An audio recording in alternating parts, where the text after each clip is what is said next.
Hello and welcome back. In this video, we're going to make things harder.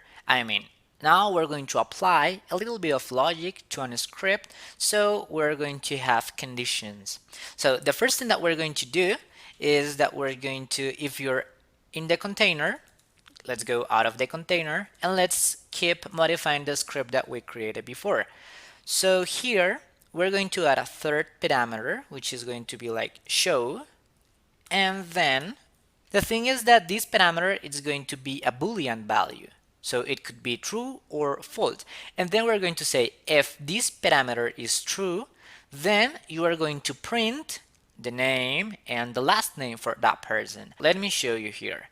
If we go ahead and configure our job and we add a new parameter, which is going to be a Boolean parameter, you can see that this is going to ask you for a name. So we're going to name it as show. And the default value, if we mark this, it's going to be true. If we don't mark this, it's going to be false, right? So this is what we're doing here. We're saying show, it's going to be this show, this parameter that we are passing in here. We're going to delete this second name here. We're only going to use 3 parameters for this video. We're going to use the first name of the person, the last name, which is a list, and then the show parameter, which is a Boolean parameter. So, okay, we have here the name. Remember that we already know how to pass parameters to a script. So in this case, as we saw before, this is going to be the first parameter, second parameter, and third parameter. So we're going to apply a little bit of logic here, and we're going to say if the variable show, so we say like this, equals to, I'm just gonna put it inside of a string. I don't remember how it comes from Jenkins, so let's think this is a string. And then let's say then echo hello name and last name. So what are we doing here? We are asking if the variable show, which is the third parameter, is equals to true, then we are going to print the name and the last name. But what happens if this condition doesn't meet? Then we do an else here and we are going to print an error. So we're going to say something like, if you want to see the name, then please choose the show option. Please mark, let's say, please mark the show option. Okay, cool. And then we close the if here.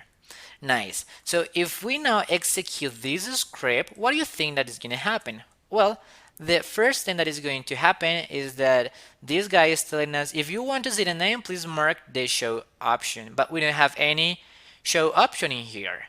But don't worry, because this script is going to be executed from Jenkins. So what happens if we pass here a name, and if we pass the last name, and if we pass false? This is going to say, if you want to see the name, please mark the show option. Okay, but what happens if we pass here true?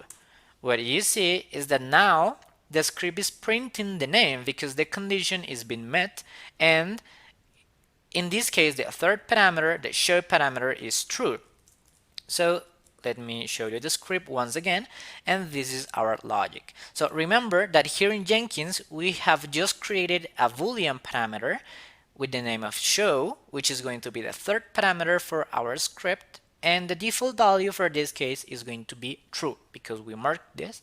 If we just uncheck this, then it's going to become false. So let's keep it like true.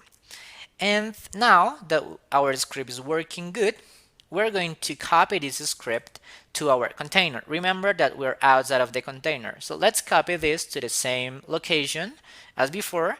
So if you hit Ctrl and the key R at the same time, you are going to have something like a filter in here for searching. Then you can type like CP and you are going to have one command related to your input. So in this case, we want to do this again. Copy the script that we created or that we modify to the Jenkins container in this path.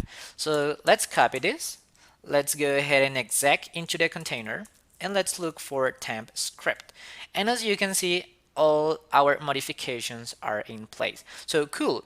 Let's go ahead and then let's see how the execution would look like. We need to execute this full path, then pass one parameter, two parameters, and three parameters. Cool. If we don't pass the third parameter, or if we pause it as false, then it's not going to show it. Nice. So we're going to do this. We're going to copy this in here, and we're going to paste this in our shell. So this is our script. Then this is not going to be my name. This is going to refer to the name of the first parameter, which is name. No, it's first name, the first parameter that is coming from Jenkins. So let's say $, first name, and then this is going to be the last name, the name of the parameter, remember, so we're going to choose this, and we're going to paste this in here, and then this false is going to be nothing else but the show parameter, so we go here, $, and show.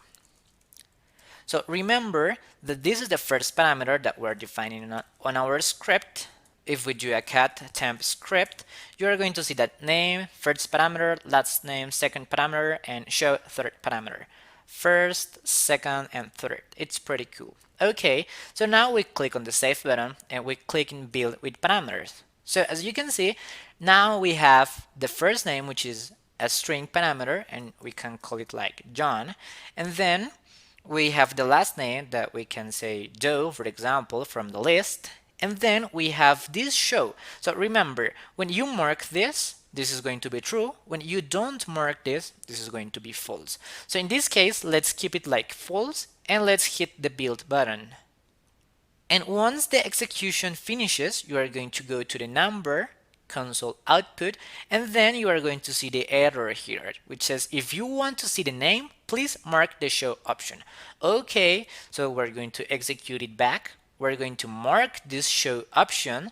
We're going to choose a random last name from here, click on the build button, and once the execution finishes, we can go to the number, console output, and magic. You have here your output. Hello, your name, and your last name. So remember that everything is being handled by the script. The only one thing that Jenkins is doing is providing the values to populate this information, and then based on the logic that we build here, then Jenkins is going to display whatever we want to be displayed. So this is pretty cool. You already know how to create some parameters like strings, lists, booleans. Now you know how to integrate all of those parameters. Now you know how to create a script and include those parameters so you can retrieve the value from Jenkins and then pass those values to your script. That is pretty cool for now. So see you in the next lesson.